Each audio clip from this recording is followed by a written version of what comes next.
Hello, traders. Today is Wednesday, July 23rd, and this is my analysis for the Euro US dollar, and we are starting off on the daily time frame.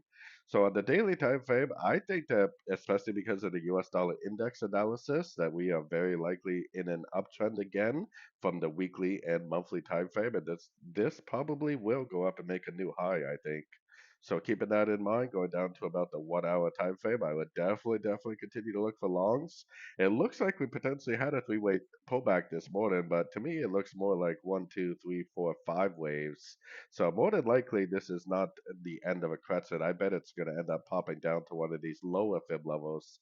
As long as it doesn't break this low right here, I will continue to look for longs. I will look for three-way pullbacks like what happened yesterday or like what happened on Monday, one, two, three waves down. Fibonacci bounces and golfing moves to the upside for more entries to go long, hopefully for the continuation of these higher time frame uptrends.